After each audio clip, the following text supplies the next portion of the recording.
As welders, you know about flash burns. You know about putting combustibles where they can't catch on fire. You know not to pick up hot metal parts with your bare hands. And you know about welding on fuel tanks.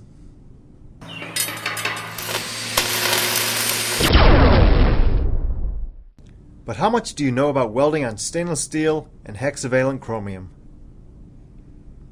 If you're like most welders, you might think of smoke as just part of the job.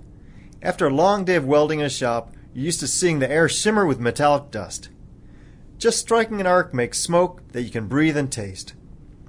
But welding smoke and fumes shouldn't be taken lightly, or worse, ignored. Why? Let's take a look at what's hiding in all that smoke. When filler wire or rod and base metal are heated and joined, the heat creates smoke. This smoke is made up of gases and millions of microscopic particles, many of which are metallic. If you're welding or cutting on a metal with chromium in it, some of these particles are hexavalent chromium, which is also known as Chrome-6. Chrome-6 is generated when you weld on stainless steel, thanks to the oxygen in the air and the high temperatures. The heat of the welding process causes the chromium in the steel to oxidize to its hexavalent form called Chrome-6. The more chromium contained in the filler materials and base metal, the more Chrome-6 is released into the air during welding. Welding fumes are not the only source of exposure to Chrome-6.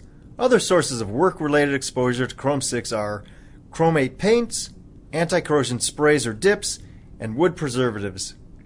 But for the purposes of this training package, we're going to concentrate on welding processes. So now that you know that Chrome-6 is in stainless steel welding fumes, let's talk about why just keeping your head out of the smoke isn't always enough to protect you. Breathing Chrome-6 is harmful to your health. The fumes can cause holes in your nasal septum, which is the bone and cartilage that separates your nostrils. Chrome-6 can also severely irritate the air passages in your lungs and cause inflammation of the bronchial tubes, which can make you cough. Skin contact with Chrome-6 can cause allergies and dermatitis, but most significantly, Chrome-6 can cause cancer in humans, specifically lung cancer. More research is still needed to determine the true risk of lung cancer to welders who are exposed to Chrome-6, but we do know that workers who make paint with Chrome-6 are 20 times more likely to get lung cancer. Chrome-6 is clearly hazardous. Because of this, in 2006, Federal OSHA and the Washington State Department of Labor and Industries lowered the Chrome-6 standard from 50 micrograms per cubic meter down to 5 micrograms per cubic meter. Employers must protect workers who are exposed even at these very low levels. Fortunately, technologies are available to make working conditions safer for welders. Local exhaust ventilation, or LEV, is the preferred method to lower exposures to these cancer-causing welding fumes. Respirators may also be useful. HexChEC, or Hexavalent Chromium Exposure Control, is a training package that will show you how to avoid overexposure to Chrome-6 from welding fumes. Our focus will be on the use of local exhaust ventilation systems and other controls that can protect the welder and help worksites comply with the Chrome-6 regulations as set forth by the Washington State Department of Labor and Industries, or L&I. We know that you have to see it to believe it, so we're going to show you how to effectively use LEV. In the HexChEC package, we use video exposure monitoring to demonstrate how to control welding fume in real time. You'll be able to see a welder's exposure to welding fumes and watch as the fume concentration changes with proper ventilation. So that you can focus on what's most important to you, HexChEC is divided into 5 customized modules. Some modules will be more interesting to welders, while others will be of interest to engineers, employers, and safety officers.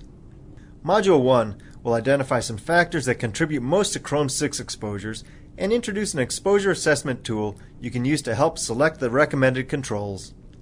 Module 2 will introduce you to local exhaust ventilation systems. Module 3 will use video exposure monitoring to show how to effectively use LEV in a variety of settings. Module 4 will discuss other methods to control Chrome-6 exposures, like material substitution, engineering controls, and respiratory protection. Finally, in Module 5, we'll review the elements of the Chrome-6 regulation. Research into the health hazards of Chrome-6 in welding fumes is ongoing, but studies clearly show that Chrome-6 can be harmful to your health. Plain and simple, everyone should avoid exposure to Chrome-6. Working safely with Chrome-6 is a shared responsibility of welders, engineers, employers, and safety officers. The following modules have been prepared to arm you with information you can use to make smart choices in the workplace.